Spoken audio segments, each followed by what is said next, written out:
हम आए हैं तेरी शरण में, प्रभु यीशु तेरे चरणों में तेरी शरण में, प्रभु यीशु तेरे चरणों में तेरे जैसा है राजा कहाँ, जो प्रजा के लिए मर मिटा।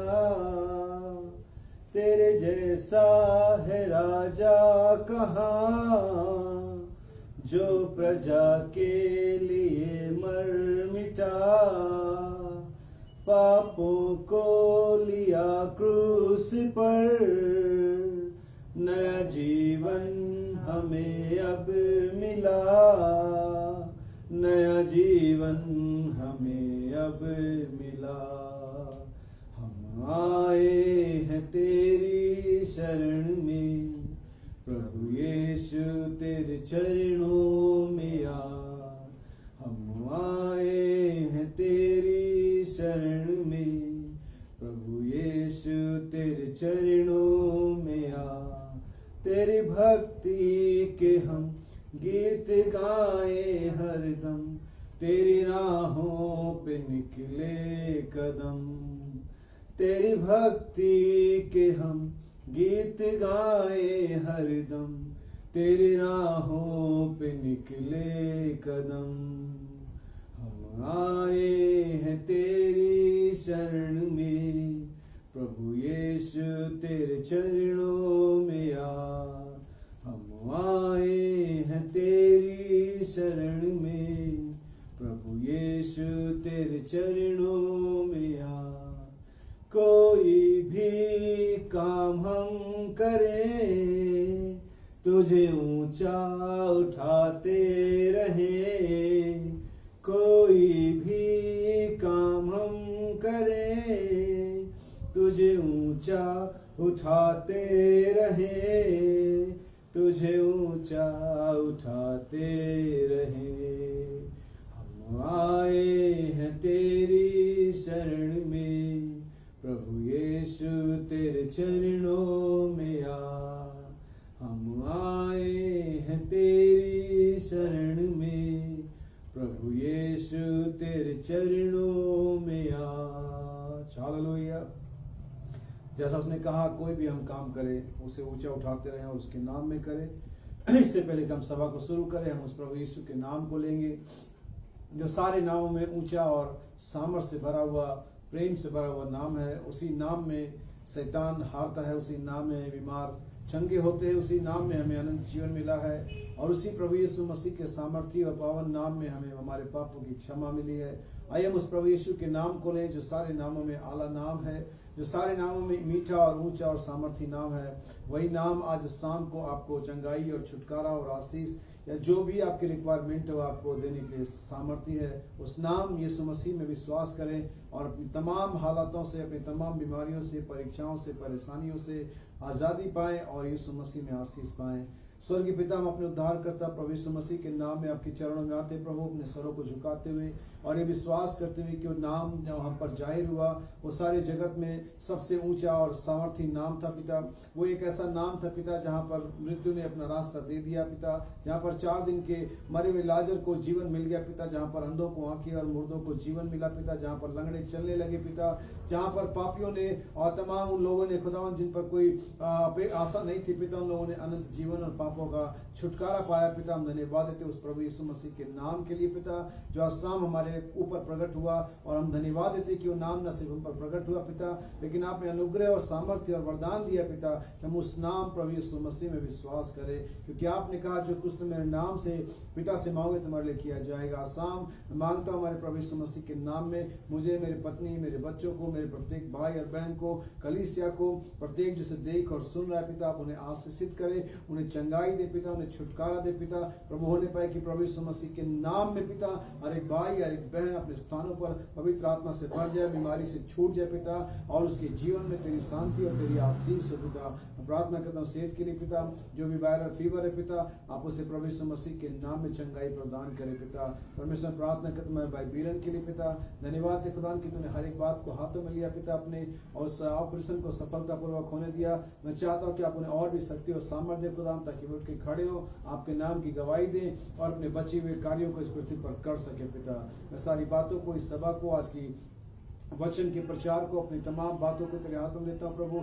और मैं चाहता हूँ कि तू हमेशा की तरह हमारी मदद और सहायता कर पिता, हम अपने वचन में लेकर के चल पिता, जहाँ पर हम तेरी सच्चाइयों को देख सकें, जहाँ पर अपने आप को हम जान सके पिता, और अपने आप को पिता आपके दूसरे आगमन के लिए तैयार कर सके प्रभु। मैं इस सभा को, इंटरनेट के कनेक्शन को, प्रत्येक भाई और बहन को, जहाँ पर भी है पिता, हल्द्वानी में, बाजपुर में पिता, अल्मोड़ा में, कोटाबाग में, रुद्रपुर में, कालाडंग में, रामनगर में, और प्रभु जहाँ भी है पिता, सभी पर तेरी आशीष मांगते प्रभु। चाहते खुदा तू सभी से समान रूप से बात कर प्रभु। सारी महिमा सारा दर आपको देते प्रभु। अपनी इस प्रार्थना विनती को अपने उद्धारकर्ता प्रभु यीशु मसीह के नाम में मांगते हैं, आमीन आमीन। प्रभु आप सभी को आशीष दे। और जैसे कि हम अपने वचन को खोलते हैं, हम निकाल लेंगे पढ़ने के लिए मत्ती और सुसमाचार उसका 25 अध्याय और उसकी कुछ आयतें मैं आपके लिए आज शाम को पढ़ूंगा। गॉस्पेल ऑफ मैथ्यू चैप्टर 25 उसके पहली आयत से लेकर के और उसके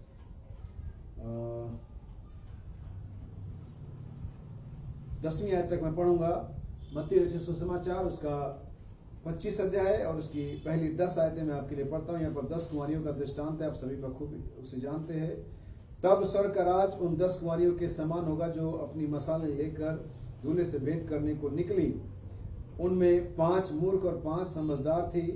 मूर्खों ने अपनी मसाले तो ली, परंतु अपने साथ तेल नहीं लिया, परंतु समझदारों ने अपनी मसालों के साथ अपनी कुप्पियों में तेल भी भर लिया। जब दूल्हे के आने में देर हुई तो सब ऊँघने लगी और सो गई। आधी रात को धूम मची, देखो दूल्हा आ रहा है, उसे भेंट करने के लिए चलो। तब ये सब कुंवारियां उठकर अपनी मसाले ठीक करने लगी। और मूर्खों ने समझदारों से कहा, अपने तेल में से कुछ हमें भी दो, क्योंकि हमारी मसालें बुझी जा रही हैं। परंतु समझदारों ने उत्तर दिया, कदाचित यह हमारे और तुम्हारे लिए पूरा ना हो। भला तो यह है कि तुम बेचने वालों के पास जाकर अपने लिए मोल ले लो। जब वे मोल लेने को जा रही थीं, तो दूल्हा आ पहुंचा, और जो तैयार थीं वे उसके साथ विवाह के घर में चली गईं और द्वार बंद किया गया। प्रभु की आशीष प्रभु के पढ़े गए वचन के सुने जाने पर हो। प्रभु आप सभी को आशीष दे। और आज की शाम के लिए परमेश्वर का धन्यवाद है, फिर से एक बार आपके साथ हम जुड़े हुए हैं, और यीशु मसीह के नाम में आप सभी को आशीष मिले। आप सभी इस संदेश को जो आज इस शाम को हम सुनने जा रहे हैं, हमारी समझ को परमेश्वर खोल दे, और ये हमारी तैयारी का संदेश है। और इसीलिए मैं संदेश को नाम अगर दूंगा तो ये प्रभु के आगमन की तैयारी, इस तरह से हम इसे कहेंगे। भाई बहन ने इसके मिलते जुलते कई सारे संदेश प्रचार किए हैं। अगर आप पढ़ेंगे प्रभु यीशु मसीह, प्रभु का दूसरा आगमन और रैप्चर, कई सारे संदेश भाई बहन ने यीशु मसीह के दूसरे आगमन के संबंधित प्रचार किए हैं। और उन्हीं 3 चीजों को हम आगे बढ़ाएंगे, और कुछ और बातों को हम इसमें देखेंगे बाइबल से, कि कैसे एक मसीही, एक परमेश्वर का जन, जिस पर संदेश, इस अंतिम समय का जो संदेश है जो जाहिर किया गया, कैसे वो अपने आप को तैयार कर सकता है। और हम ये भी देख पाएंगे कि क्या हम तैयार है, या और हम ये भी देख पाएंगे कि क्या हम इसके लायक है कि हम उठा लिए जाएं। इसलिए आज के संदेश का जो नाम है वह प्रभु के आगमन की तैयारी। जैसे कि नबी ने और बाइबल ने यीशु मसीह ने एक एग्जाम्पल दिया था कि किस तरीके जिसके बाद 10 सिक्के थे, और उसमें से एक उसका कहीं खो गया, और जब उसका पति आने वाला था तो बड़े यत्न से, बड़े मेहनत से और बड़े घबराहट के साथ उस सिक्के को ढूंढ रही थी, क्योंकि वो जानती थी अगर ये सिक्का नहीं मिलता है तो मैं मेरे पति के साथ अलग कर दी जाऊंगी, या मेरे साथ बहुत कुछ ऐसा हो सकता है जो मेरे लिए सही नहीं होगा। लेकिन उसने इसलिए पूरे जी जान से, पूरी मेहनत से, पूरी सत्यनिष्ठा से उस सिक्कों को ढूंढा, और जब उसने ढूंढा उसने पाया। क्योंकि बाइबल कहती है जो ढूंढता है वो पाता है। याद रखिए, आज हमारी प्रॉब्लम, हमारी समस्या सिर्फ इतनी है, हम ढूंढते नहीं है, हम जागरूक नहीं है, हमारे पास इसके लिए कोई बोझ नहीं है, हमारे पास इसके लिए कोई चाहत नहीं है, क्योंकि हम एक फॉर्मल एक रेगुलर क्रिश्चियन होकर के रह गए हैं। लेकिन आज का संदेश हमें एक बार फिर जागृति देगा, हमें फिर से एक बार उठाएगा और हमें बताएगा कि हमें वास्तव में परमेश्वर के साथ कैसे चलना चाहिए। सो इस वक्तव्य को लिया जहां पर मत्ती 25 अध्याय का ये वक्तव्य है, ये एक दृष्टांत है या एक यीशु मसीह प्रभु के दूसरे आगमन के बारे में यहाँ पर इस बात को समझा रहा है। अगर आप ध्यान से देखेंगे यहाँ पर 10 कुंवारियों का जिक्र है, जिसमें से 5 मूर्ख हैं और 5 समझदार हैं। ध्यान से देखेंगे तो आप पाएंगे कि मूर्खों का जिक्र पहले आता है। हर चीज को बड़े ध्यान से देखना है। पहले हमेशा नकलची आते हैं। यीशु मसीह से पहले किस दुनिया में आता, वहां पर यीशु मसीह का नकल करने वाले 2 लोग आ गए। इससे पहले कि असली प्रेरित पौलुस आता, 12वां प्रेरित होता, वहां पर एक और प्रेरित को लोगों ने चुना और वास्तव में वो एक तरह से नकली ही था, क्योंकि वास्तव में वो विल ऑफ गॉड, परमेश्वर की इच्छा के अंदर में नहीं था। वो तो सिर्फ एक पद्धति थी, एक सिस्टम था जिसके द्वारा वो चुना गया था। लेकिन परमेश्वर का सिस्टम अलग होता है। परमेश्वर अपने तरीके से किसी व्यक्ति को चुनता है। और ठीक ऐसे ही जैसे यीशु मसीह के पहले आगमन के आगे आगे हुआ था, इससे पहले कि यीशु आता बहुत से झूठे मसीह उठ खड़े हुए थे, इसी तरह से प्रभु के दूसरे आगमन में भी होगा। बल्कि मैं कहता हो रहा है, इससे पहले कि यीशु मसीह दोबारा आए और अपनी कलीसिया को लेकर के जाए, वास्तव में उससे पहले बहुत सारे झूठे मसीह उठ खड़े होंगे। क्योंकि इससे पहले कि मत्ती 25 आता है, इससे पहले मत्ती 24 आता है। और हम सभी जानते हैं मत्ती 24 में क्या लिखा हुआ है। मत्ती 24 किसकी तरफ इशारा कर रहा है? यीशु ने कहा, जब यीशु के चेलों ने उससे पूछा, हमसे बता ये बातें कब होंगी, तेरे आने का और जगत के अंत का क्या चिन्ह होगा। तब यीशु मसीह ने बताते बताते आगे गया और फिर मत्ती 24 में कहता है, तो बहुत सारे झूठे मसीह उठ खड़े होंगे।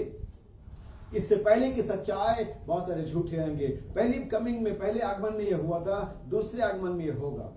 इसलिए आज बहुत जागरूकता का समय है, बहुत अवेयरनेस का समय है कि आप जानें कि आप कहाँ हैं, आप क्या संदेश सुन रहे हैं, आपको कौन प्रचार कर रहा है, आप किस बात का विश्वास कर रहे हैं। क्योंकि बहुत सारी झूठी शिक्षाएं, बहुत सारे झूठे मसीही, बहुत सारे अपने आप को सच्चे कहने वाले उठ करके खड़े हुए जगत के अंदर में। लेकिन इससे पहले मैं आगे बढ़ूं, मैं एक और आपको बात यहाँ पर बताता हूँ जो आपको नोट करना चाहिए, जिसको आपको समझना चाहिए। और वो यह है कि जब प्रभु यीशु मसीह पहली बार आया, अगर आप पढ़ेंगे मलाकी की किताब में, उसने कहता, देख मैं मेरे दूत को मेरे आगे आगे भेजता हूं जो मार्ग को तैयार करेगा। या इसे पढ़े, देखिए कि क्या लिखा है। मलाकी चैप्टर 3 वर्स 1 ही होना चाहिए इसे। मलाकी की पुस्तक उसका 3रा अध्याय और उसकी पहली आयत। Behold, I will send my messenger, and he shall prepare the way before me. और देखिए बाइबल कहती है, मैं मेरे संदेशवाहक को मेरे आगे आगे भेजूंगा और वह मार्ग को तैयार करेगा। जो फर्स्ट कमिंग था वो मार्ग तैयार कर रहा था, क्योंकि प्रभु आ रहा था। लेकिन जो दूसरा कमिंग है, यीशु मसीह का दूसरा आगमन है, वो दुल्हन को तैयार कर रहा है, क्योंकि प्रभु ऑलरेडी मध्य आसमानों में आया हुआ है और हमें यहां से उठ करके जाना है। हमारी मुलाकात इस बार पृथ्वी पर नहीं होगी, हमारी मुलाकात इस बार स्वर्ग में नहीं होगी, इस बार हमारी मुलाकात आसमानों में होगी। इन द एयर, हवा के बीच में हम मिलेंगे। वो अपने घर से निकलेगा, हम अपने यहाँ से निकलेंगे और हमारी मुलाकात मध्य आकाश में होगी। लेकिन इससे पहले कि ये हो, हमें एक प्रिपरेशन का मैसेज चाहिए, क्योंकि बाइबल कहती है, मैं मेरे मैसेंजर को भेजूंगा। ध्यान देने की बात यहाँ पर यह है कि जब पहला संदेशवाहक आया, जो पहले आगमन के आगे आगे आया, उसका काम मिरेकल करना नहीं था, उसका काम कोई और चीज करना नहीं था, उसका काम मार्ग तैयार करना था। मेरे भाई बहन याद रखिए, उसने मार्ग तैयार किया। उसने, बाइबल में कभी नहीं हम देखते कि यूहन्ना ने कोई आश्चर्य कर्म किया हो, कोई भी मुर्दे जीवित किए हो, कोई भी अंधों को आंखें दी हो, किसी भी तरह का कोई मिरेकल किया हो, यूहन्ना ने इसे नहीं किया। इसके बावजूद उसने मार्ग तैयार किया। यानी कि जो दूसरा आगमन है प्रभु यीशु मसीह का, और उस दूसरे आगमन से पहले जो संदेशवाहक आएगा, तो संदेशवाहक का जो मिरेकल का मिनिस्ट्री है, जो आश्चर्य कर्मों की सेवकाई है, वो दुल्हन को तैयार नहीं करता है। उसका जो संदेश है वो दुल्हन को तैयार करता है। इसी वजह से उस 17वें बपतिस्मे के दिन जब भाई बर्नम 1933 में ओहियो रिवर के ऊपर बपतिस्मा दे रहे थे, वो दूत वहां पर अपीयर हुआ और उसने कहा, जैसे मेरे पहले आगमन के आगे आगे मेरा संदेशवाहक यूहन्ना बपतिस्मा देने वाला गया था, वैसे ही मेरे दूसरे आगमन के आगे आगे तेरा संदेश जाएगा। यानी कि ऐसा कुछ भी नहीं है। बहुत सारे लोग सोचते हैं कि हमारे पास बीच में बहुत बड़े बड़े आश्चर्य कर्म होने चाहिए, हमारे बीच में ये और वो होना चाहिए और इसके द्वारा हम तैयार हो जाएंगे। मेरे भाई और बहन, पहले आगमन के बाद, पहले आगमन से पहले दूत आने वाला संदेशवाहक ने कोई आश्चर्य कर्म नहीं किया। यानी कि संदेश ने, यानी कि उस मन फिराव के संदेश ने उनको तैयार किया था। ना कि किसी आश्चर्य कर्म ने लोगों को तैयार किया था। आश्चर्य कर्म आपको तैयार नहीं करता उठाए जाने के लिए। मुझे माफ करिए। आश्चर्य कर्म आपको तैयार नहीं करता, आपको संदेश तैयार करता है, वो वचन आपको तैयार करता है। क्योंकि ये जो तैयारी है ये हमारे देह के अंदर में नहीं है, ये हमारे आउटर पार्ट में नहीं है, ये तैयारी हमारे इनर पार्ट के अंदर में है। सो याद रखिए, पहला संदेश वाक्य पहले आगमन के आगे संदेश लेकर के आता है, मन फिराओ, पश्चाताप करो और स्वर्ग का राज निकट आया है। उसके संदेश ने लोगों को तैयार किया था ताकि यीशु मसीह के पहले आगमन से उनकी मुलाकात हो सके, लोग यीशु मसीह को रिसीव कर सके, लोग यीशु मसीह को पहचान सके। इस स्टेज तक वो संदेश वाहक ले आया था जब पहला आगमन हुआ था। ठीक है, सही, जब दूसरा आगमन यीशु मसीह का होगा, इस दिन का संदेश वाहक अपने संदेश के द्वारा, उस मैसेज के द्वारा जो मलाकी 4 का संदेश है, जो ललकार का संदेश है, लोगों को उस स्टेज तक लेकर के आएगा जहां पर वो यीशु मसीह को पहचान सके, जहां पर वो यीशु मसीह को स्वीकार कर सके। इसलिए मैंने संदेश को लिया है। और मूर्ख वाणियों का जिक्र पहले आता है, फिर होशियार आती हैं, और इससे पहले कि मत्ती 25 आए यीशु मसीह का सच्चा आगमन हो, इससे पहले मत्ती 24 आता है जहां पर बहुत सारे झूठे मसीह उठ करके खड़े होते हैं। सो मेरे भाई बहन, अपने आप को देखें और ये समझें कि आप क्या तैयार हैं या आप अब सिर्फ चर्च आ और जा रहे हैं। अभी हम देखेंगे, अभी हम गूढ़ बातों में जाएंगे। याद रखिए, मैं चाहता हूं कि हम मत्ती 25 को जरा पढ़ना आरंभ करें, और इसके कुछ पार्ट हैं, कुछ ऐसी जगह पर जहां पर मैं पॉइंट आउट करना चाहूंगा, और आप इसे समझ जाएंगे जब इसके साथ हम आगे बढ़ेंगे। Matthew, gospel of Matthew chapter 25। Then shall the kingdom of heaven be likened unto 10 virgins which took their lamps and went forth to meet the bridegroom. अब देखिए, वहां पर 10 कुंवारियां हैं जो अपने लैंप को लेती हैं और दूल्हे से मिलने के लिए जाती हैं।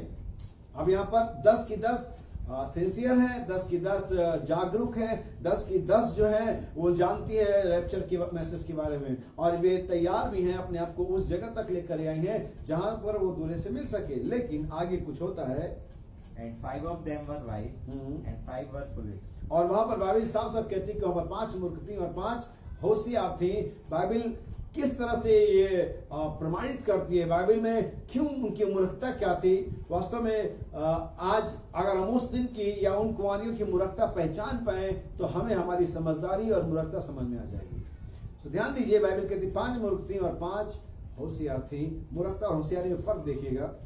They that were foolish took their lamps and took no oil with them. और देखिए, उन्होंने अपनी मसाले तो ली, लैम्प तो लिया, लेकिन साथ में एक्स्ट्रा ऑयल कुप्पी नहीं ली। जैसे कई बार अगर आपने देखा हो, बाइकर्स जो होते हैं, जो बड़े बड़े पहाड़ियों पर जाते हैं और ऐसी जगहों पर जाते हैं जहाँ पर पेट्रोल पंप या फिलिंग स्टेशन नहीं होते हैं, या पुराने जमाने के आपने जीप और जिप्सियां और जोगा वगैरह गाड़ियां होती, उसमें पीछे जेरिकेन बना होता था। वे जानते हैं कि जिस लंबी यात्रा पर जा रहे हैं, जिस बिहड़ में जा रहे हैं, जिस अनजान जगह में जा रहे हैं, तो उनके जो ऑयल टैंक है या लैंप के जिसमें वो तेल वो रखते हैं, जिसमें तेल होता है जिससे चिराग जल सके या गाड़ी चल सके, उसमें तो तेल होता ही होता है। वे एक्स्ट्रा ऑयल भी लेते हैं, इसीलिए बाइबल इसे एक्स्ट्रा ऑयल कहती है। बहुत सारी बार हम इसे समझ नहीं पाते यार, एक्स्ट्रा ऑयल क्या है। आप अपनी गाड़ी लेकर के जाते हो सकता है कि आपकी गाड़ी का जो टैंक है वो 10 लीटर की कैपेसिटी का हो, लेकिन अगर आप जानते हैं, अगर आपको अनुभव है कि आगे रास्ता खराब हो सकता है, आगे रास्ता लंबा हो सकता है, या हमारी तेल खत्म हो सकते हैं, तो आप एक काम करेंगे, समझदार होंगे, और अगर आप चाहते हैं कि आप परीक्षा से परेशानी से बचें, तो आप अपने साथ कुछ एक्स्ट्रा ऑयल भी रखेंगे। और यही आज की मूर्खता है मसीहत के अंदर में। वे सिर्फ एक नॉमिनल क्रिश्चियन होकर के रह गए हैं, कुछ भी एक्स्ट्रा करने को तैयार नहीं है।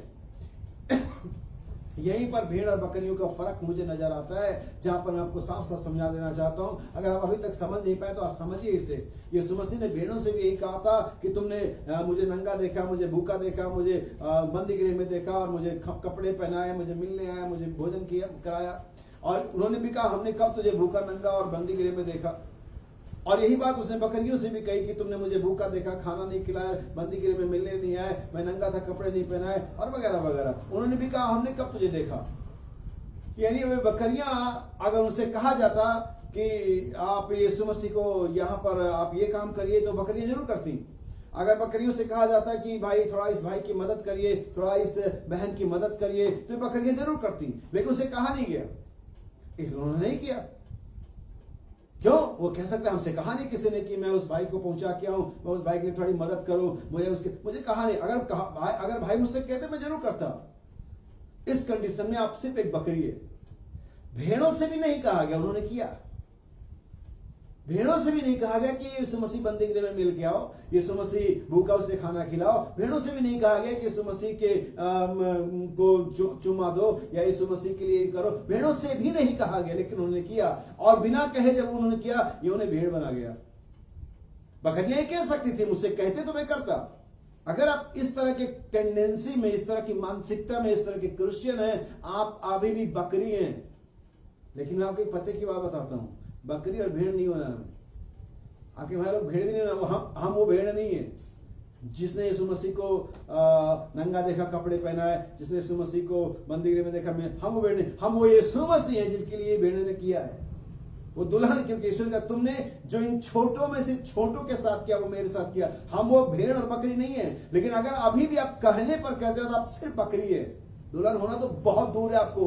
अभी आप दुल्हन से भेड़ तक जाएंगे, फिर भेड़ से कहीं दुल्हन तक जाएंगे, बकरी से भेड़ तक जाएंगे, फिर कहीं भेड़ से दुल्हन तक जाएंगे। आपको बहुत लंबा सफर करना है अभी आप मसीह में बहुत छोटे हो, बच्चे हो सकता है आपको 22-23 साल 24 साल हो गए हो। इससे कोई फर्क नहीं पड़ता, क्योंकि हमने अभी जन्म ही नहीं पाया। इसका मतलब अभी भी आप पैदा ही नहीं मसीह राज्य में हुए। यही एक्स्ट्रा ऑयल है, यही एक मसीहत है। जैसा मैंने संडे को बताया था, हम मेजरमेंट वाले, कैलकुलेशन वाले बिलीवर नहीं है। हम फुलफिल क्रिश्चियन है, हम परिपूर्ण मसीही है। क्योंकि परमेश्वर के बेटे भरे हुए होंगे, परमेश्वर के बेटे परिपूर्ण होंगे, लेपालकपन पाए हुए होंगे, वे छुटकारा पाए हुए होंगे। वो सिर्फ बेटे नहीं होंगे। हम सिर्फ बिलीवर नहीं है। बाइबल प्रकाशित वाक्य 17 के अनुसार हम सिर्फ विश्वासी नहीं है, हम बुलाए और चुने हुए विश्वासी है। विश्वासी कोई भी हो सकता है, लेकिन कोई भी बुलाया हुआ और चुना हुआ विश्वासी नहीं हो सकता है। मूर्खता क्या थी? इन्होंने अपने पास एक्स्ट्रा ऑयल नहीं रखा। इनकी मसाले थी, उस मसालों में जितना तेल आता था उन्होंने लिया और चल नहीं मिलने के लिए। लेकिन दूल्हे के आने में देर हुई। ठीक वैसे ही जैसे आप रास्ता भटक जाते हैं, जब आपकी गाड़ी खराब हो जाती है, एवरेज जो आप 10 का था वो 5 का रह जाता है, तब आपका जो टैंकी में तेल होता है वो खत्म हो जाता है। फिर आप मुंह लटकाते, फिर किसी पर डिपेंड करते, फिर किसी से मांगते से इन्होंने मांगा। लेकिन अगर आपने अपने पास एक्स्ट्रा एक जेरिकन एक्स्ट्रा ऑयल रखा होता तो आप आगे बढ़ जाते और आप उस मुसीबत से निकल आते या अपने मंजिल पे पहुंच जाते। और यही आज हमारी समस्या है, हमने अपने साथ एक्स्ट्रा ऑयल नहीं रखा है। हम तो सिर्फ एक रूढ़िवादी, एक प्रोफेशनल क्रिश्चियन होकर के रह गए हैं। आमीन। यही वजह है कि आज हमारे पास तैयारी का संदेश नहीं है। सो बाइबल कहती है, होशियारों ने अपने मसालों के साथ कुप्पियों में तेल भी लिया, मूर्खों ने ये नहीं किया। सुनिए आगे क्या कहती है Bible. But the wise took oil in their vessel with their lamp, while the bridegroom tarried. They all slumbered and slept. और जब वो दूल्हे के आने का समय होगा तो वो ऊँघने लगी। And at midnight there was a cry made, behold. और यहाँ पर मिडनाइट क्राई है, मध्य रात्रि की पुकार है। क्या कहती है मध्य रात्रि की पुकार? Behold, वो कहती है देखो दूल्हा आ रहा है। सुनिए, Behold the bridegroom come. Go you out to meet him. और आओ उससे बाहर निकले मिलने के लिए। Then all those virgins arose. और देखिए भाई कहते सारी कुंवारियां जाग उठी, ना सिर्फ होशियार बल्कि मूर्ख भी। यानी सबको समय पता था, मिडनाइट क्राई को दोनों जानती थी, दोनों जाग उठी And trimmed their lamps. और अपने बत्तियों को सही किया। And the foolish said unto the wise. और यहां पर देखिए ध्यान देने की बात है, मार्केबल, नोटिस करिए इसे। मूर्खों ने होशियारों से कहा, इन मूर्खों को किसने बताया कि तुम्हारे पास तेल नहीं है? इन मूर्खों को होशियारों ने कोई टोंट नहीं मारा था, तुम्हारे पास तेल नहीं है। इनको खुद पता चल गया। उस दिन और आज एक मूर्ख मसीही है, जानता है वो सही नहीं जी रहा है, वो जानता है उसके साथ कुछ ना कुछ समस्या है, वो जानता है उसके साथ क्या प्रॉब्लम है। आपकी मूर्खता प्रकट हो जाएगी। बाइबल कहते हैं जेनस और जेमरस की मूर्खता प्रकट हो गई थी, उनकी भी हो जाएगी। उनको किसी ने नहीं बताया, उनको खुद पता चल गया। एक दिन आपको खुद पता चल जाएगा कि आप रैप्चर में जाने लायक हो और नहीं हो। और उन्होंने होशियारों से कहा, Give us your oil. और हमें भी तेल दो, For our lamps are gone out. और हमारे तो दिए बुझते जा रहे हैं। But the wise answered. लेकिन होशियारों ने उत्तर दिया, Not so. और ऐसा नहीं होगा, Lest there be not enough for us. और ये हमारे लिए ही शायद पर्याप्त ना हो। But go you rather to them that sell and buy for yourselves. और जाओ और बाहर जो तेल बेचते हैं उनसे खरीद लो। लेकिन मुसीबत यह है कि 12 बजे रात को कोई दुकान नहीं खुलती है। सुनिए आगे। And while they went to buy, और जब वे बाहर चली गई खरीदने के लिए, the bridegroom came, दूल्हा आ गया। and they that were ready went in. Bible कहती तब जो तैयार थी वे चली गई। अब इसके पीछे की स्टोरी मैं आपको बताने जा रहा हूं। जो तैयार थी वे चली गई। वे तैयार कैसे थी? With the extra oil. वो अतिरिक्त तेल ने ही उनको तैयारी दी थी।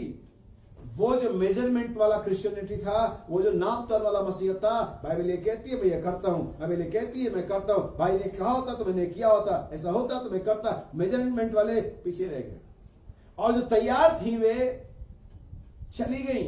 इसके बावजूद ये तेल ढूंढ रहे होंगे, यानी रैप्चर के बाद भी लोग मसीहत के लिए ढूंढ कर रहे होंगे, लोग यहां वहां जा रहे होंगे, कोशिशें कर रहे होंगे, लेकिन बाइबल कहती है तब उनकी कुछ भी कोशिशें कामयाब ना होंगी। जो अंदर है वो अंदर रहेगा, जो बाहर है वो बाहर रहेगा, और जो पवित्र है वो पवित्र बना रहेगा, जो अन्याय करता है वो न्याय ही करता रहेगा। आप कोशिशें करते रहेंगे लेकिन आपको कुछ नहीं मिलेगा। एसाव के समान आंसू बहाने पर भी उसे कोई अवसर नहीं मिला, न ही मूर्खवानियों को मिलेगा। एक ही चीज जो उनको मिलेगा वो ये मिलेगा कि 1000 साल तक ये ट्रेवलेशन के अंदर में, ग्रेट ट्रेवलेशन के अंदर में सफर करे, और तब कहीं 1000 साल के बाद ये प्रभु के पास वापस लौटाई जाएंगी। लेकिन मेरे भाई और बहन, अब यहां पर होशियारी का काम क्या करना है? अपने आप को तैयार रखना है।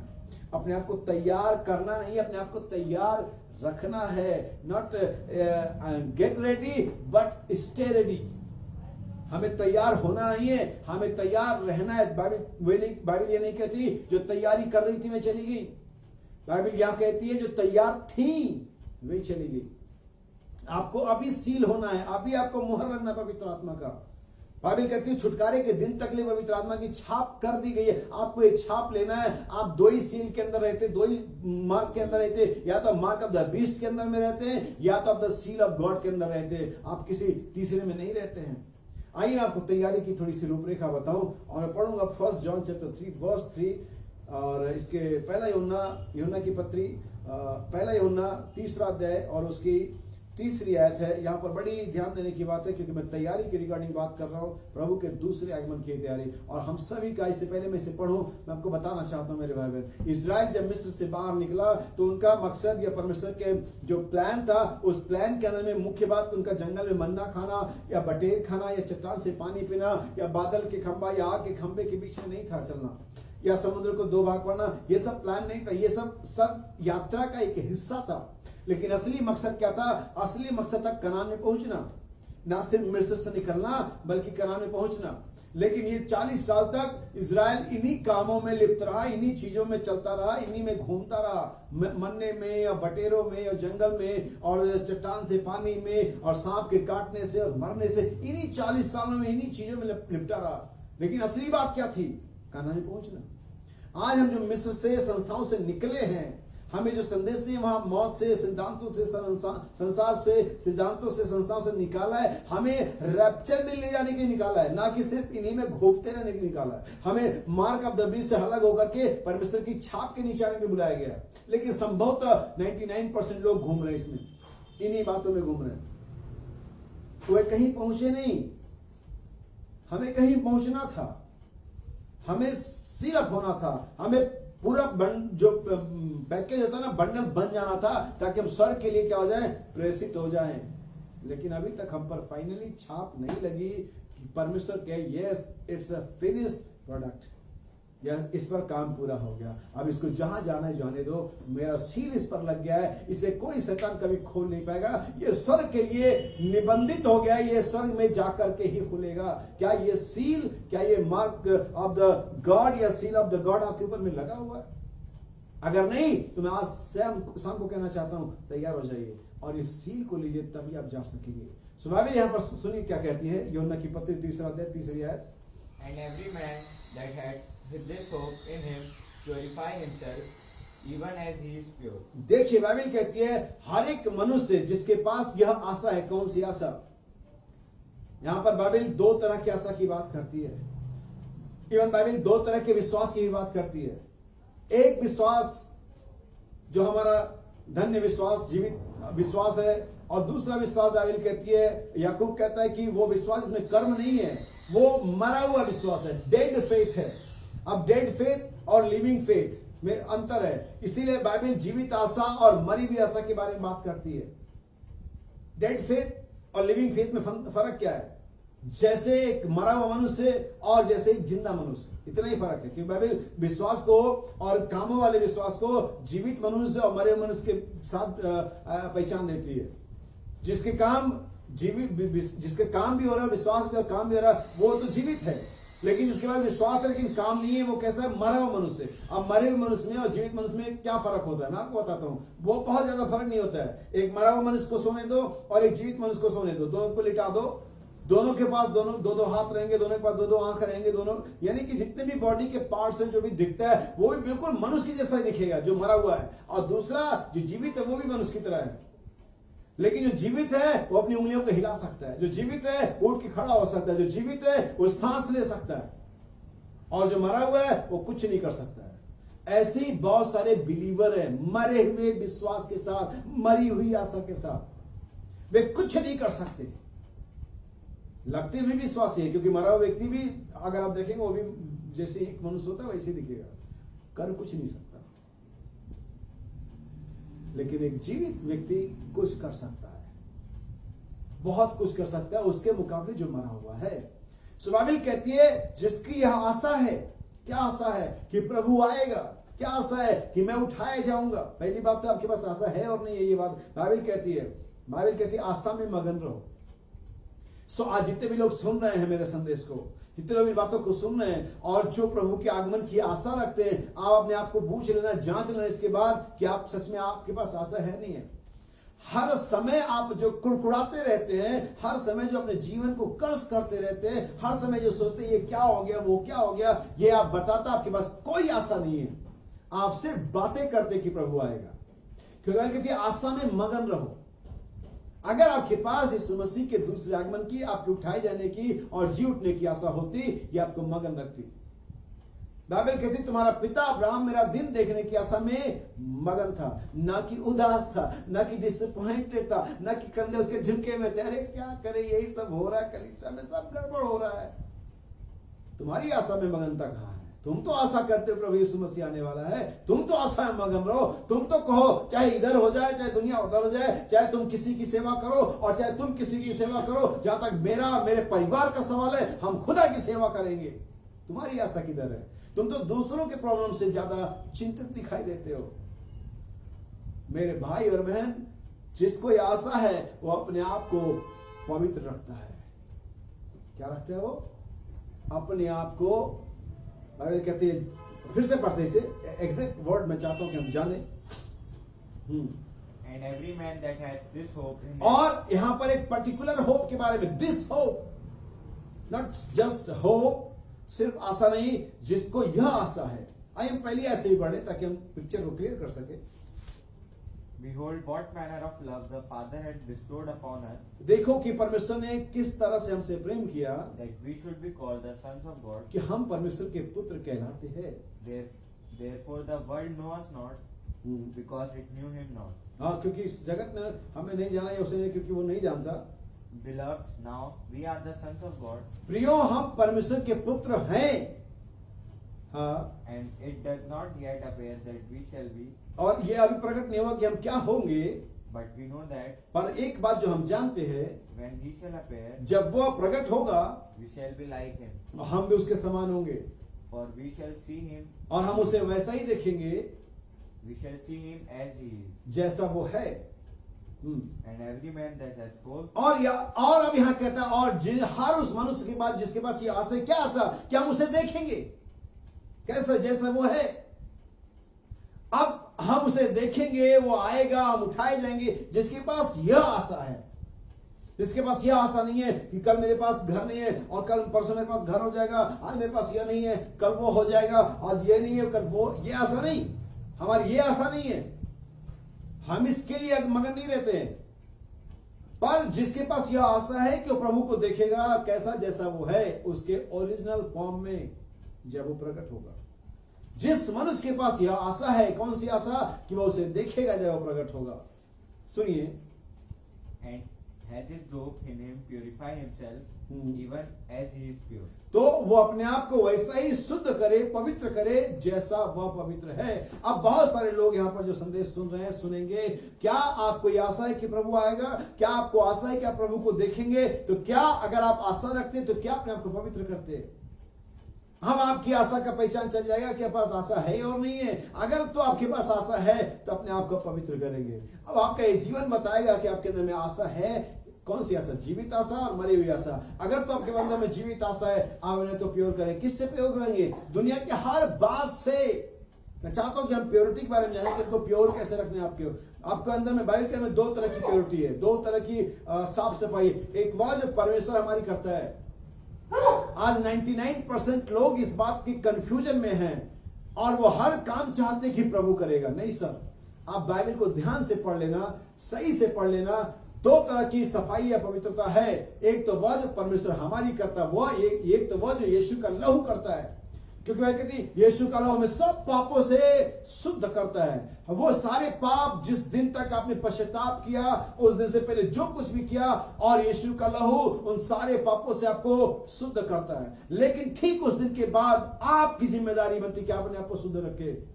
हर समय यीशु मसीह आपको शुद्ध नहीं करेगा। इसी कंफ्यूजन में 99.99 क्रिश्चियन है कि प्रभु ने शुद्ध करेगा। आप बाइबल को सही से पढ़ना। बाइबल हमें कितनी बार बाइबल कहती है अपने आप को शुद्ध रखो। कितनी बार बाइबल कहती है कि अपने आप को शुद्ध रखो। बाइबल यह नहीं कहती प्रभु तुम्हें हर बार शुद्ध रखेगा। यीशु मसीह का लहू तुम्हारे सारे अपराधों के लिए जो तुमने कभी किए, जब तुमने पश्चाताप किया, उससे तुम्हारा शुद्ध हो गया। लेकिन बाइबल आगे कहती है उसके बाद तुम्हें अपने आप को बचाना है। आप कहते ऐसा नहीं भाई, मैं कहता ऐसा है। पढ़िए बाइबल के अंदर में दूसरा कुरिन्थियों 6 अध्याय 17 वचन, 7 अध्याय 1 वचन। 2 Corinthians chapter 6 verse 17.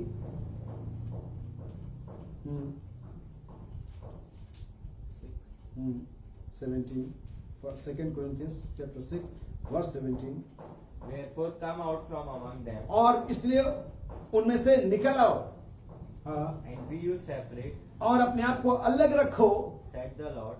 प्रभु कहता है, मैं नहीं कह रहा हूं ये। प्रभु कहता है, ये नहीं कहता मैं तुम्हें सेट कर, मैं तुम्हें शुद्ध करूंगा, तुम कई बार मैं शुद्ध कर दूंगा। नहीं कह रहा प्रभु। प्रभु कह रहा है अपने आप को अलग करो, शुद्ध रखो, खुद को शुद्ध रखो, खुद रखो। हाँ। और अशुद्ध वस्तु को मत छुओ। हाँ। And I will receive you. तब मैं तुम्हें ग्रहण करूंगा। हर बार प्रभु शुद्ध नहीं करेगा। बाइबल पहला यूहन्ना 3:3 में कहती है जो यह आशा रखता है वो अपने आप को वैसा ही पवित्र रखे जैसा कि वह पवित्र है। बाइबल नहीं कहती कि प्रभु से वो ऐसे ही पवित्र रखेगा। बाइबल कहती वो खुद रखे। हालेलुया। प्रभु ने जितना पवित्र करना था कर दिया, बाकी तुम्हें भी कुछ करना है कि अपने आप को पवित्र रखो। अब बताओ कि आशा है और नहीं है। अब बताओ कि आप प्रभु के आगमन को प्रिय जानते हो नहीं हो। क्या आप आशा में मगन हो? आशा में लज्जा नहीं होती है, आशा में उदासी नहीं होती है, आशा में मगनता होती है। सुनिए वर्स chapter 7 verse 1 सेम, इसी के आगे। Having therefore these promises, dearly beloved, let us clean ourselves from all filthiness. और अपने आप को हर गंदगी से अलग रखो। प्रभु आपको हर समय शुद्ध नहीं करेगा। एक बार यीशु ने लहू बहाया, और जब आप पश्चाताप करते हैं और उस बहाए गए लहू के नीचे आते हैं और विश्वास करते हैं कि यीशु मेरे गुनाहों के लिए मरा, आपके सारे पाप जो उस दिन तक आपने किए, चाहे वो कैसे भी क्यों ना हो, वो सब शुद्ध कर दिए गए। अब आगे की आपकी जिम्मेदारी कि आप अपने आप को बचाएं, आप अपने आप को शुद्ध रखें। यही तो प्रभु की तैयारी, यही तो बैटल है, यही तो लड़ाई है मेरे भाई बहन। इसी को तो युद्ध कहते हैं। कौन सा युद्ध? प्रभु के दूसरे आगमन का युद्ध। हम यीशु मसीह के आगमन के लिए तैयार कर रहे हैं, अपने आप को युद्ध लड़ रहे हैं। अपने आप को साफ बनाए रखना, अपने आप को पवित्र बनाए रखना, अपने आप को विश्वासी बनाए रखना एक बड़ा युद्ध है, और हम उस युद्ध में जीतेंगे अगर हम लड़ते रहे। हमारा नबी कहते हैं यीशु मसीह का दूसरा आगमन हमारे पश्चाताप पर डिपेंड करता है। यीशु मसीह तब तक नहीं आएगा जब तक कि हम पश्चाताप ना करें। आगे बाइबल कहती है, ध्यान सुनना, Let us clean ourselves from all filthiness of the flesh and spirit, perfecting कौन से अशुद्धता से बचे? जो हमारी देह और आत्मा दोनों में है। ना सिर्फ देह की अशुद्धता से बचे रहे बल्कि अपनी आत्मा की मलिनता से ही बचे रहे। कई बार हम बाइबल कहती बुढ़ियों की अशुद्ध बकवास से बचा रहे, यानी ये अशुद्ध बकवास भी, ये भी अशुद्धता है। मन की गंदगी, कुविचार, ये भी अशुद्धता है। हमें अपने देह और आत्मा दोनों में, बल्कि मैं कहता हूं प्राण में भी शुद्ध रहना है। आप कहेंगे नहीं आलोक भाई ऐसा नहीं है। यस, बाइबल कहती है, दूसरा थिस्सलुनीकियों 5 अध्याय उसका 23 वचन है। सेकंड थिस्सलुनीकी चैप्टर 5 वर्स 23, ध्यान से सुनिएगा।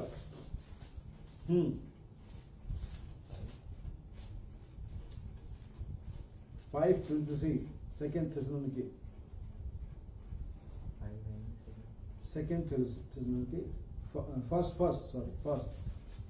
पहला थिस्सलुनीकियों 5 अध्याय उसकी 23 वचन। And the very God of peace sanctify you wholly. और परमेश्वर ने जो तुम्हें शुद्ध करता है। And I pray God, your whole spirit and soul and body be preserved blameless unto the coming of our Lord Jesus Christ. देखा आपने, बाइबल कहती है पौलुस के द्वारा कि प्रभु यीशु मसीह के आगमन तक तुम्हारी आत्मा और प्राण और देह तीनों शुद्ध और निर्दोष रहे। और ये जिम्मेदारी आपकी है। अपने वस्त्र की चौकसी करो। वह जो यह आशा रखता है, क्या कौन सी आशा है? कि वो प्रभु को देखेगा जब वो प्रकट होगा। वह जो यह आशा रखता है कि जब वो प्रकट होगा तो मैं भी उसके जैसा होऊंगा, वो अपने आप को पवित्र करता है। जिसके पास ये धन्य आशा है, जीवित आशा है, उसका प्रमाण यह है कि अपने आप को पवित्र रखता है। इससे शरीर की गंदगी से भी और आत्मा की मलिनता से भी वो एक फाइट लड़ता है। आने वाले टाइम में अगर समय हुआ मैं किसी दिन बताऊंगा, यीशु का उन शोषण के फूलों पर ध्यान दो, कैसे परिश्रम करते हैं। एक शोषण के फूल जो कि चाहे वो हम शायद उसे कमल का फूल कहते हैं, वो किस तरह से कीचड़ के अंदर से बाहर आता है। और वो इस बात की कंप्लेन कभी खुदा से नहीं करता कि प्रभु आपने मुझे कहां कीचड़ में रखा, कितनी गंदगी में रखा, कितना दलदल में रखा, और मैं इतना खूबसूरत कैसे बाहर आऊंगा, मुझे बड़ी मेहनत करनी पड़ती है और ये और वो करना पड़ता है, फिर मैं आता हूं और देखो प्रभु मैंने इतनी मेहनत करी। वो कीचड़ में से अपने आप को निकालता है, हर दिन उस कीचड़ में से बढ़ता है, और ना सिर्फ बढ़ता है, ना सिर्फ पाता है, बल्कि अपने आप को क्लीन बनाए रखता है। नबी कहता है वो इतना शुद्ध होता है, अगर आप 10 बार भी हाथ धो करके उस पत्ते को छुए वो गंदा हो जाता है। लेकिन आता कहां से? वो कीचड़ में से, दलदल में से, लेकिन अपने आप को शुद्ध बल्कि विशुद्ध बनाए रखता है। वो कंप्लेन नहीं करता, प्रभु इतनी गंदगी चर्च में, इतनी गंदगी समाज में, इतनी गंदगी फैमिली में, इतनी गंदगी यहाँ, इतनी गंदगी हो, चाहे जितनी भी गंदगी हो, मेरी जिम्मेदारी है परमेश्वर की सहायता से मैं अपने को वैसा बनाए रखूं जैसा कि परमेश्वर ने चाहा है। शोषण के फूलों पर ध्यान दो, कैसे परिश्रम करते हैं, अपने आप को उस गंदगी में से बचा करके ले आते हैं। नीट एंड क्लीन, खूबसूरत, सुंदर, बेदाग निकलते हैं वो कीचड़ में से। और ये कहते हैं ओ प्रभु देखा मैं कितना कीचड़ में से निकला। नहीं, वो उनकी जिम्मेदारी है, वो उनके पास है, परमेश्वर ने दिया है। हमारी जिम्मेदारी इस मर रहे जगत में, सड़ रहे जगत में, इस व्यभिचार से भरे हुए संसार में अपने आप को परमेश्वर के वचन के द्वारा साफ और सुथरा बनाए रखना। जो यह आशा रखता है वो अपने आप को वैसा ही पवित्र बनाए जैसा वह है। वो संसार में था, वो संसार का नहीं था। संसार का कोई रीति रिवाज, संसार की कोई बात, संसार की कोई मनोदशा, संसार की कोई भी बात उस पर काबिज नहीं, जयवंत नहीं पाई, बल्कि उसने संसार पर जय पाया। आज एक क्रिश्चियन, आज एक बिलीवर, अपने आप को दुल्हन कहने वाले, अपने आप को रैप्चर में जाने का दावा करने वाले, अपने परिवार, अपने समाज, अपने चर्च के पापों से भी अपने आप को बचा नहीं पाते। संसार का उस पर नहीं जमा प्रभुत्व, उसने संसार पर जय पाया। पाप तुम पर प्रभुता ना करे, बल्कि हमें पाप और मृत्यु पर प्रभुता करे। ये प्रभु के आगमन की तैयारी है। अगर आप सोचते कि आप जा रहे हैं, अपने आप को पवित्र बनाए। आपके पास ये आशा है, आप जाने वाले, इसका प्रमाण क्या है कि अपने आप को पवित्र बनाएंगे। आप दुनिया की अनर्थ बातों से, गंदे मजाक चुटकुलों से, कलीसिया की बातों से, समाज के अंधकार की बातों से आप इन्वॉल्व नहीं होंगे। अपने आप को पवित्र बनाए रखेंगे, क्योंकि प्रभु आ रहा है। जो तैयार थी वो चली गई, जो तेल ढूंढ रही है, जो अभी भी बत्तियों को ट्रिम कर रही है, वो अभी भी करती रहेंगी। प्रभु आएगा, चले भी जाएगा, दरवाजा ही बंद जाएगा, उनको पता ही लगेगा। वे अभी भी कोशिश करती रहेंगी, पवित्र आत्मा ढूंढती रहेंगी, मैसेज खंगालती रहेंगी, कोर्स ढूंढती रहेंगी, लेकिन तब तक तो द्वार बंद हो चुका होगा। ये समय है अपने आप को तैयार करने का, एक्स्ट्रा ऑयल लेने का। हम सब जानते हैं नबी ने कहा 7 गर्दन उठाए जाने का विश्वास देते हैं, लेकिन हम इसे कहने के लिए तैयार ही नहीं। अरे तुम भी गर्दन बोलने लगे। एक्स्ट्रा ऑयल है भाई, शर्म नहीं है मुझे मैसेज से, नई मैसेज की बातों से। मैं उसके साथ खड़ा हूं पहचान देने के लिए। जिस दिन मैं खड़ा हूं उसके साथ पहचान दूंगा, एक दिन वो खड़ा होकर के मेरे साथ अपनी पहचान देगा। मैं विश्वास करता हूं इस पर। सो अपने आप को तैयार करें, आशा में मगन रहें, कुड़कुड़ाएं नहीं, हमेशा बकते ना रहे, हमेशा कंडेम ना करते रहे लोगों को, कुड़कुड़ाएं नहीं, आशा में मगन रहें, विश्वास में स्थिर रहें, हर प्रकार का यत्न करके उन सद्गुणों को अपने जीवन में अप्लाई करें, प्रैक्टिस करें, उनकी एक्सरसाइज करें विश्वास की। अपने आप को तैयार रखिए। जो यह आशा रखता है वो अपने आप को वैसे ही पवित्र करे जैसा वो पवित्र है। जो तैयार थे वे चलेंगे, जिनके पास एक्स्ट्रा ऑयल था, जिन्होंने तैयारी कर ली थी कि हर समय के किसी भी समय हो सकता थोड़ा लेट हो जाए, वे चली गई।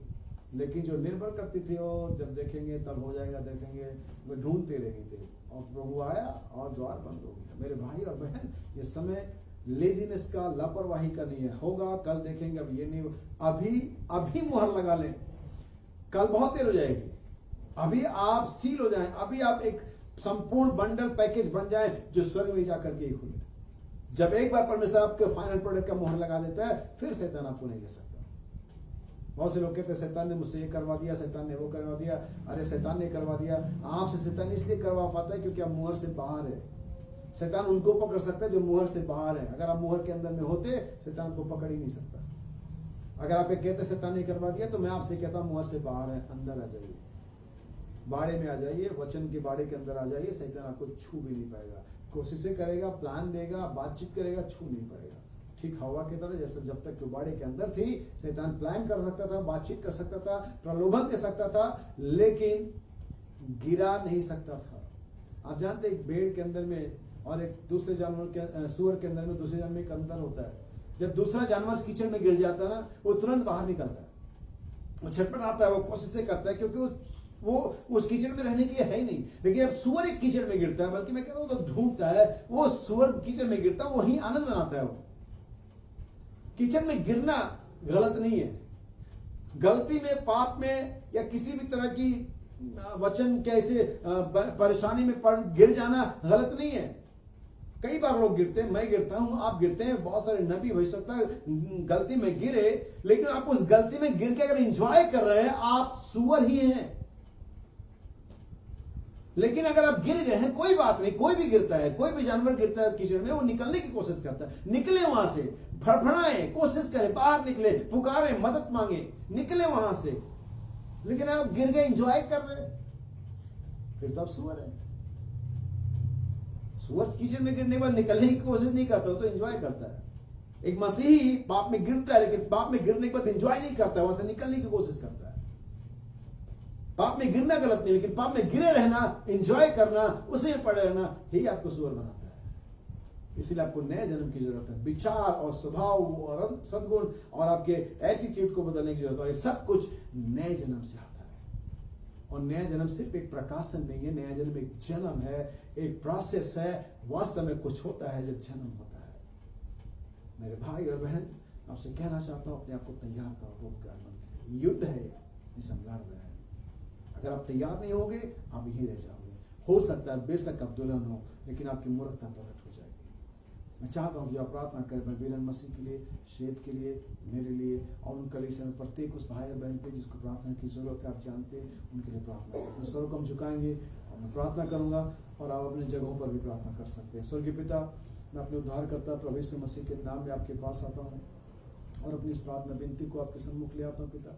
और मैं चाहता हूँ मेरे प्रत्येक भाई और बहन के लिए पिता, जो जहां भी है पिता, आप उन्हें पवित्र वचन की पूरी समझ और पिता इस वचन के प्रति उनको विश्वास दे पिता, ताकि वे सब अपनी जगहों पर, अपने जीवन में, अपने परिवार में तैयार हो सके और आपके दूसरे आगमन के लिए अपने आप को खड़ा कर सके। प्रभु यीशु मसीह में प्रार्थना करता हूँ, बाजपुर में, रामनगर में, कोटाबाग में, रुद्रपुर में, अल्मोड़ा में, हल्द्वानी में, कालाढूंगी में पिता, जहाँ पे भी तेरे बच्चे हैं पिता, उन सभी बच्चों पर तेरे अनुग्रह खुदावन वे तेरे हैं पिता। ओ प्रभु, आपने उनके लिए लहू बहाया पिता, और विश्वास करता हूँ खुदा, जिनके लिए आपने लहू बहाया पिता, आप उन्हें पवित्र आत्मा भी देंगे पिता।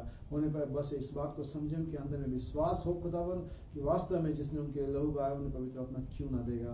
मेरी प्रार्थना पिता, सेहत के लिए पिता, आप उसे चंगाई प्रदान करें। भाई वीरन मसीह को चंगाई प्रदान करें पिता। मेरी पत्नी, मेरे बच्चों के साथ है पिता, हमारे परिवार को अपने राज्य के लिए तैयार करें पिता। होने पर खुदा नबी ने कहा चाहे कलीसिया में कितने बकवादी क्यों ना आ जाएं, तो अभी मैं परमेश्वर की सेवा अपने दिल और जान से करता रहूंगा। प्रभु होने पर प्रत्येक के पास इस तरह की धारणा और विश्वास और मनोदशा हो पिता। मैं सारी महिमा और आदर आपको देता प्रभु। अपनी प्रार्थना विनती परिवार को, प्रत्येक मेरे भाई और बहन को आपके हाथों में देते हुए इस प्रार्थना को प्रभु यीशु मसीह के नाम में मांगता हूँ, आमीन।